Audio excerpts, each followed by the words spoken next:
Cuando uno busca en las enciclopedias o en libros o en estos nuevos aditamentos de hoy en día acerca de la vida y obra del capitán Arthur Phillip, es muy poco lo que se encuentra.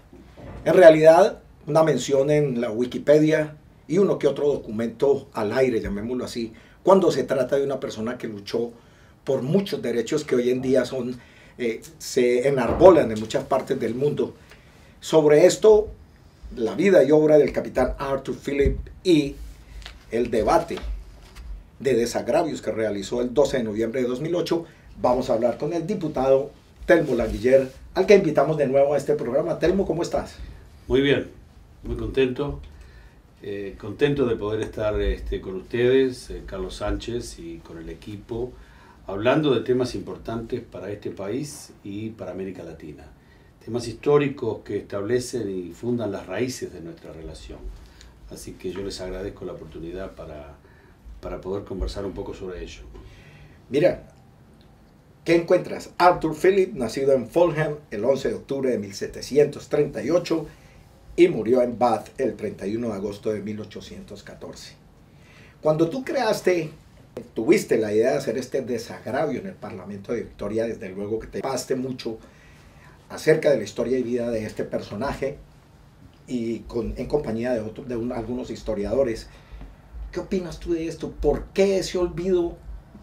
Porque el nacer y morir, eso es de mucha gente, pero hay que extenderse en la obra. ¿Qué es lo que tú hiciste en ese acto de desagravio, Telmo?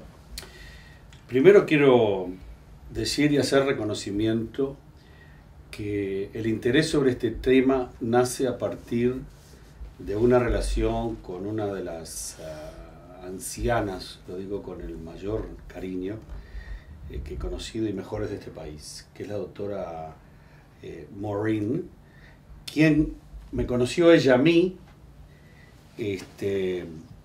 la doctora Maureen Goldstone Morris. Ella me conoció a mí.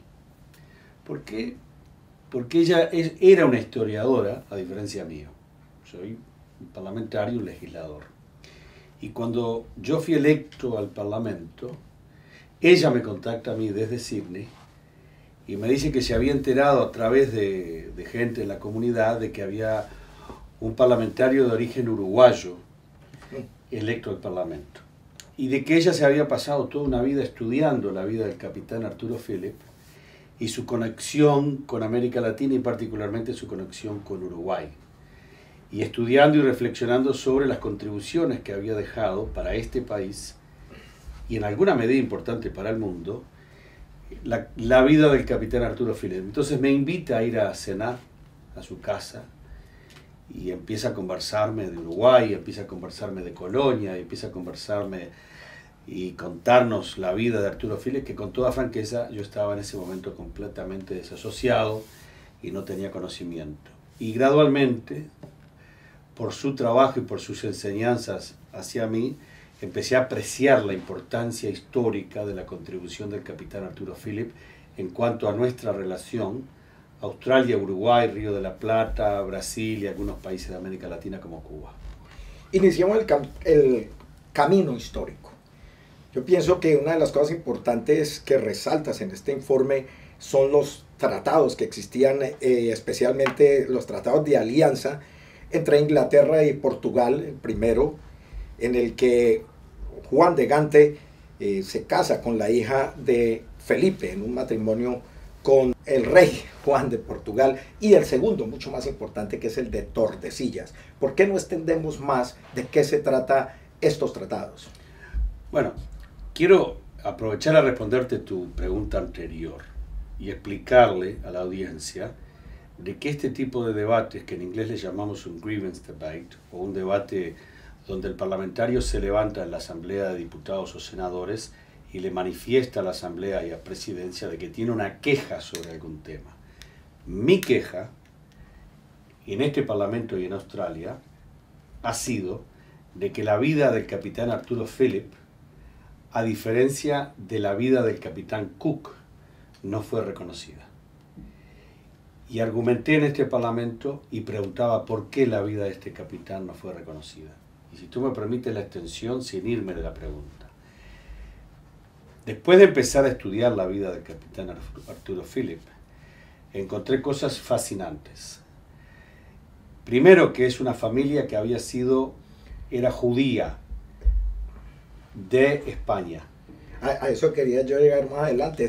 Adelante, lo dejamos más adelante. No, es el momento de tomarlo. ¿Por qué no, Telmo? Porque es interesante por aquello de que esos se conocían como judíos marranos. Correcto. ¿Verdad? O sea, los judíos que explicamos un poco de qué se trata, como lo dice Telmo, judíos que se iban a la religión católica y dejaban de lado el judaísmo. ¿Para qué? Para sobrevivir. Debido a la Inquisición.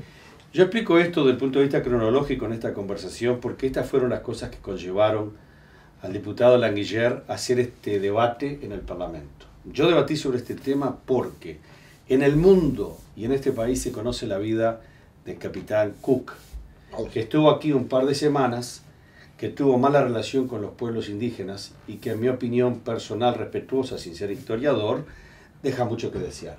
Y sin embargo este país ha rescatado la vida del capitán Cook y no ha rescatado la vida del capitán Arturo Phillip, que dicho sea de paso no era capitán, sino que era almirante porque era responsable y estaba a cargo de la flotilla que llegó aquí a Port Phillip o Botany Bay, y él era el responsable de esa flotilla, no Cook. Quisiera especular un poco con esto. Te digo, si tú me permites, yo empiezo a descubrir que él es un hombre que viene de familia judía, que había vivido en España bajo la reina Isabel la Católica, de que precisamente por querer sobrevivir su religión, su cultura y sus tradiciones, fueron aquellos hombres y mujeres que o tenían que hacerse cristianos o tenían que salir del país.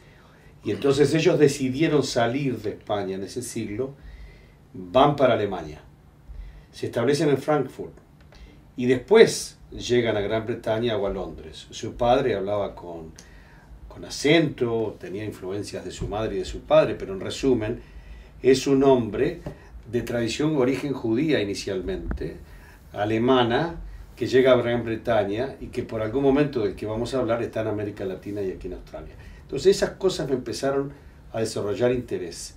Y a consecuencia de eso es que yo empecé a investigar qué tipo de reconocimientos había recibido, como tú sabes, en este tipo de países, en Gran Bretaña y en Australia. Y me encuentro con que había, primero, muy poco conocimiento. Segundo, muy poco reconocimiento. Y tercero, frustración que aún llevo conmigo en la educación de este país, no se incluyen capítulos importantes de la vida del capitán Arturo Phillip, quien creo es una contribución positiva de los europeos que llegaron aquí, a diferencia de otros. ¿Y por qué no rescatamos la vida de él? Y sí rescatamos la vida de otros que lamentablemente y trágicamente conllevaron a una relación nefasta con los pueblos aborígenes de este país, en algunos casos hasta el día de hoy. Los tratados a los que tú mencionas. El capitán Arturo Phillip es efectivamente empleado, como yo entiendo, a consecuencia de una asociación de las dos coronas en aquel momento, la portuguesa y la británica. Piden los servicios del capitán Arturo Phillip, quien en ese momento estaba viajando por Brasil. Entonces fíjate, ¿qué estaba haciendo el capitán Arturo Phillip en Brasil? Hombre que viene de la marina, influencia de su madre particularmente, una persona muy culta, muy educada. Entonces, según yo aprendí de esta historiadora, la doctora Maureen Goldstone Morris, ella me contaba de que en el Tratado de Tordesillas del Papa Alejandro VI, en el 1492, el mundo se divide en dos. Y el tratado entre Portugal y España precisamente cae sobre Uruguay, lo que en aquel entonces se le llamaba sobre Colonia, pero en aquel entonces Colonia do Sacramento. Como te imaginas, uno después de décadas fuera del país y te encuentras con una increíble asociación histórica entre uno de los fundadores de este país en el sentido europeo, con el país de origen Uruguay, en entonces Colonia, me pareció que era fascinante poder empezar a investigar con mis modestos recursos porque no soy historiador, pero me pareció importante y una obligación, en ese sentido sí, una obligación moral, política, de poder este tema y darle visibilidad y ponernos en el radar de los legisladores. Porque me sorprendía mucho que la vida de este hombre, buen hombre, que había dejado una enorme herencia y contribuido no solamente a Australia, sino a la humanidad, de lo que podemos hablar, no sea reconocida en este país. Que no se le dé ningún valor, que no esté incluido en los currículums de estudio de escuela primaria y secundaria. Y yo hablo con la generación nueva y hablo con mis hijos, les pregunto, ¿ustedes saben quién es Arturo Phillip? Y me dicen, ¿de quién estás hablando? Sin embargo, se remiten al capitán Cook, que hizo desastres en este país con los aborígenes y que funda a capa y espada, entre comillas, funda este país por 40.000 años ya establecido por diferentes culturas aborígenes y lenguas. Y sin embargo acá, sobre el capitán Arturo Phillip, que efectivamente, en mi opinión, y esto es un tema de valoración política, había hecho una contribución positiva, le dejan en el camino. Sí. Entonces ahí empezamos esto y puse yo, con la ayuda de esta historiadora y algún otro compañero haciendo investigación, lo que se llamó un debate interesante y le quise dar visibilidad.